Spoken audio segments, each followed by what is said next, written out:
मेरे प्रिय कैडेट्स, आप सभी को मेरा प्रणाम। आज हम कक्षा 10वीं से संबंधित जो पहला अध्याय है उसका अध्ययन आज हम करने जाने वाले हैं। पहला जो अध्याय पढ़ने से पहले आपका जो पाठ्य पुस्तक का नाम है हिंदी स्पर्श भाग 2, जो इस प्रकार है। ठीक है, तो पहला जो अध्याय है उसका अध्ययन अब हम करेंगे। जो पहला अध्याय है, जो पहला पाठ है साखी। साखी इसके कवि हैं कबीरदास जी। और इस पाठ को पढ़ने से पहले हम कबीरदास जी के बारे में थोड़ा बहुत ज्ञान हासिल करेंगे। इनका जन्म काशी जो है लहरतारा नामक तालाब के पास जो है, उसकी एक कथा है, मैं आपको सुनाऊंगा। तो इनका जन्म काशी में हुआ। कहा जाता है कि इनकी जो 120 वर्ष तक ये जीवित रहे। इनके गुरु रामानंद जी थे। और जो है काशी में लहरतारा नामक तालाब के पास जो ब्राह्मण विधवा महिला जो है उसके गर्भ से पैदा हुए। और लहरतारा नामक तालाब के पास जो समाज के लज्जा के वजह से, समाज में जो लज्जा पैदा होगी, इसके लिए वह लहरतारा नामक जो तालाब के पास छोड़कर चले गए। तब उसी समय नीरू और नीमा नामक जुलाह दंपति इसे लेकर लालन पालन किया। वे खुद अशिक्षित होने के कारण कबीरदास भी भी अशिक्षित थे। इनको अक्षरीय ज्ञान नहीं था। बाद में वह भ्रमण करके जो है इन्होंने अनुभव के ज्ञान के द्वारा लोगों को जागृति के लिए जो है पदों के दोहों के माध्यम से जागृति पैदा किया। और कहा जाता है कि इनका जन्म होने के बाद उस समय सामाजिक स्थिति हो, आर्थिक स्थिति हो, धार्मिक स्थिति हो, बहुत ही उतनी अच्छी नहीं थी। उस समय उनकी कविता में जो है गहरी सामाजिक चेतना प्रकट होती है। सामाजिक चेतना यानी जो तर्क प्रकट होती है। पर उन्होंने गहरी और तीखी चोट की जो है, तीखी चोट किसे की, यानी आडंबर जो धर्म में आडंबर है उनके ऊपर गहरी चोट की। दूसरी ओर आत्मा परमात्मा के विरह और मिलन का भावपूर्ण इन्होंने गीत लिखा है। कबीरदास जी जो हैं शास्त्रीय ज्ञान से भी अपेक्षा अनुभव ज्ञान को ज़्यादा महत्व दिया। शास्त्रीय ज्ञान यानी पढ़ लिख कर जो, यानी पुस्तकें पढ़कर जो ज्ञान हासिल करते हैं उसे शास्त्रीय ज्ञान कहते हैं। अनुभव ज्ञान यानी जो प्रत्यक्ष जो घटित घटनाओं का ज्ञान होता है। और उसी प्रकार इनका विश्वास सत्संग पर था, यानी अच्छे संग पर। और वे मानते थे कि ईश्वर एक है, यानी ईश्वर अलग अलग नहीं है, ईश्वर एक है। और वे निर्विकार और अरूप को मानते थे। और कबीरदास भाषा कैसी थी, पूर्वी जनपद की भाषा थी। उन्होंने जन चेतना और जन भावनाओं को अपने शब्द और साखियों के माध्यम से जन जन तक पहुंचाया था। और देखिए, यह अशिक्षित होने के कारण इन्होंने मौखिक रूप से जो साखियां हैं, शब्द हैं, दोहों को इन्होंने जन तक पहुंचाया। लेकिन उनके शिष्यों द्वारा यह लिखित रूप में शामिल हो गए। और ये हिंदी साहित्य के जो हैं आदि भक्ति काल में इनका स्थान जो है ज्ञानाश्रयी शाखा में माना जाता है। और ये प्रमुख कवि थे। और ये निर्गुण उपासक माने जाते हैं। और इनकी मृत्यु मगहर में, जो उत्तर प्रदेश राज्य में स्थित है, वहाँ पर इनकी मृत्यु हो गई। और साखी, यह पाठ जो है कविता का अध्ययन करने से पहले साखी शब्द का हम उसका अर्थ जानेंगे। साखी शब्द यह जो शाब्दिक अर्थ है साक्षी यानी साक्ष्य यानी प्रत्यक्ष दर्शन, जो प्रत्यक्ष दर्शन गवाह भी कह सकते हैं। आपको पता होगा, मैंने कहा था कि जिक्र किया था कि शास्त्रीय ज्ञान से भी ये अनुभव ज्ञान को ज़्यादा महत्व देते हैं, प्रत्यक्ष ज्ञान को। उसी प्रकार जो है इन्होंने बहुत सारे जगह जगह भ्रमण करके इस ज्ञान को, अनुभव ज्ञान को यानी प्रत्यक्ष ज्ञान को हासिल किया है। इनके साखी में जो है अवधी, राजस्थानी, भोजपुरी और पंजाबी भाषाओं का सम्मिलन है और इसीलिए इनको, जो इनकी भाषा को पंचमेल या खिचड़ी कहा जाता है। उसी प्रकार कबीर की भाषा को और एक नाम दिया जाता है, उसका नाम है सदुकड़ी भाषा। और ये जो साखी है यह दोहा छंद में रची गई है। तो अब हम जो कबीरदास द्वारा साकी का और एक ज्ञान है, जो ज्ञान का आंक यानी जो ज्ञान आंखों देखी जो ज्ञान है लोगों तक पहुंचाने की कोशिश इस साखी के माध्यम से की गई है। तो ये आपके जो पाठ्य पुस्तक में लगाए गए साखियों का अध्ययन अब हम करेंगे। तो पहली साखी इस प्रकार है। ऐसी बाणी बोलिए मन का आपा खोई, अपना तन शीतल करई, औरन को सुख होई। कबीरदास जी का इस साखी का अर्थ व्याख्या देखने से पहले हम कुछ इसके शब्द के अर्थ देखेंगे। बाणी यानी बोली, जो बोल सकने वाली जो बोली भाषा भी कह लीजिए, और आपा यानी यहाँ पर अहम या अहंकार और घमंड भी कह सकते हैं। खोई यानी जो है त्याग करना और शीतल यानी ठंडा यानी अच्छा। यहाँ पर अच्छा जो है अर्थ सही लगता है। औरन यानी दूसरों को, होई यानी होना। तो इस साखी में कबीरदास जो है प्रस्तुत पंक्तियां जो है हमारी पाठ्य पुस्तक स्पर्श भाग 2 में संकलित साखी से ली गई है। इसके रचनाकार कबीरदास जी हैं। कबीरदास ने इस साखी के माध्यम से मनुष्य द्वारा अच्छी बाणी बोलने पर जोर दिया गया है। ऐसी बाणी बोलिए मन का आपा खोई, अपना तन शीतल कराई, औरन को सुख होई। इसकी व्याख्या इस प्रकार है।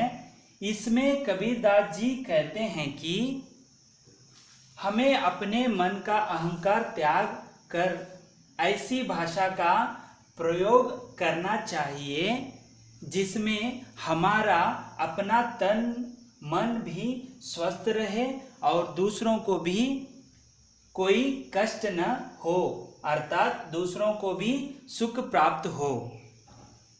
यानी इसका अर्थ ये है कि ऐसी बाणी बोलनी है। आपके जो मुंह से मीठी मीठी जो बोल है ऐसी बोल बोलनी है, उसमें आपा यानी अहंकार घमंड नहीं होना चाहिए। और घमंड रहेगा तो जो सुनने वाला व्यक्ति को दुख, उसके मन में दुख जो है समा जाता है। तो ऐसी कबीरदास कहते हैं कि ऐसी बाणी बोलिए, ऐसी मीठी मीठी बोल बोलिए जो उसमें अहंकार यानी घमंड नहीं होना चाहिए। आगे कहते हैं कि अपना तन शीतल करे, यानी जब आप मीठे मीठे बोल बोलते हैं तो आपका जो तन है, तन यानी शरीर जो है शीतल रहता है। शीतल यानी यहाँ पर अच्छा, ठंडा, ठंडे का से भी उससे भी आपको अच्छा लगेगा। जो अच्छा लगेगा आप जब अपना तन शीतल करें, यानी अच्छे अच्छे मीठे मीठे बोल बोलने से जो है आपका जो शरीर है शीतल रहता है, अच्छा रहता है। और उस जो आपने मीठे मीठे बोल से जो जो श्रोता है यानी जो सुनने वाला है वह उसे भी क्या हो जाता है, सुख प्राप्त हो जाता है। यानी आपके मीठे मीठे बोल से वह भी क्या हो जाता है, पुलकित हो जाता है। कितने अच्छे इसके मुंह से जो है वाणी निकल रही है। ठीक है, जो कबीरदास का जो इसमें जो है जो जनता को यह संदेश देना चाहती है कि इस साखी के माध्यम से आप सभी को ऐसी वाणी यानी अच्छी जो मीठे मीठे बोल बोलना है, और उससे क्या होता है उसमें अहंकार घमंड नहीं होना चाहिए, दूसरों को दुख हो ऐसे बातें नहीं करना चाहिए। और अपना इससे क्या हो जाएगा, स्वतः अपना जो शरीर है शीतल रहता है। जब आप गुस्से में किसी व्यक्ति को बात करते हैं तो अपना गुस्से के वजह से आपकी सांस फूल जाती है, आपको नाना पीड़ा उठानी पड़ती है, आपने देखा होगा। इसीलिए औरों को बात करते समय यानी दूसरों को बात करते समय उसमें मिठास होनी चाहिए और उसमें अहंकार घमंड नहीं होना चाहिए। इससे आपका शरीर भी क्या हो जाता है, जो है शीतल प्रदान करता है, और जो सुनने वाले को भी वह क्या होता है, जो है सुख प्रदान करता है। उसके कान जो हैं आपके जो बातें और सुनने के भी उसे ललायित होता है। तो कबीरदास यही कहते हैं कि आपको कभी भी हमेशा दूसरों के प्रति जब बात करते समय, वार्तालाप करते समय आपको केवल मीठे बात करने के लिए कहते हैं, ना बल्कि जो है घमंड भरी बातें। इससे आपको भी शीतलता हासिल होगी और दूसरों को भी क्या होगा, सुख प्रदान होगा। तो इस साखी के माध्यम से कवि जो कबीरदास हैं आपको यही सलाह दे रहे हैं कि आपको हमेशा मीठी मीठी बोल बोलनी है, इससे दूसरों को भी सुख प्रदान होता है। तो दूसरा साखी इस प्रकार है, कस्तूरी कुंडल बसाई मृग ढूंढई बन माही, ऐसे घटी घटी राम है दुनिया देखई नाही। इस साखी को सप्रसंग व्याख्या करने से पहले हम इसके कुछ शब्द के अर्थ देखेंगे। कुंडली यानी जो है नाभि, जो नाभि जो होती है, ठीक है। कस्तूरी यानी यहाँ पर क्या है, यह एक मृग है, ठीक है, हिरण भी कह सकते हैं, ठीक है। तो मृग यानी हिरण, ठीक है। आप इसका चित्र जो है यहाँ पर देख सकते हैं।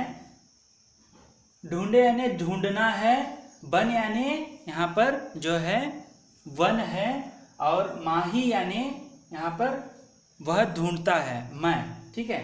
ऐसे घटी घटी यानी कण कण यानी रोम रोम में, ठीक है।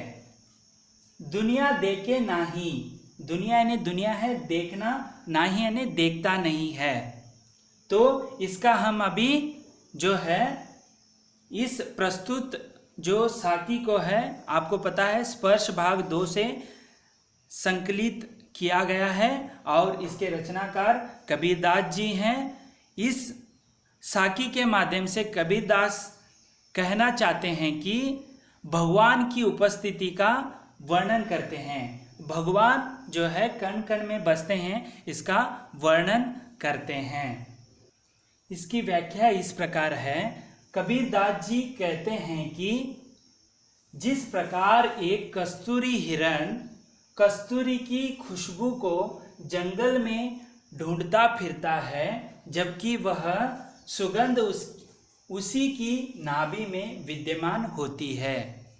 कबीरदास जी कहते हैं कि जो मृग है, कस्तूरी जो मृग है, हिरण है, उसके नाभि में ही क्या होती है, यह कस्तूरी सुगंध होती है, और वह पागलों की तरह उस सुगंध को ढूंढने के लिए वन वन भटकता है, देखता है कि यह सुगंध कहाँ से आ रही है, लेकिन उसे ये नहीं पता है कि उसकी जो सुगंध, कस्तूरी की जो सुगंध है उसके नाभि में ही बसी है। वह कस्तूरी उसके नाभि में बसे हुए भी वह वन वन इधर उधर भटक रहा है। उसे उस कस्तूरी सुगंध को ढूंढने में वह वन वन भटक रहा है।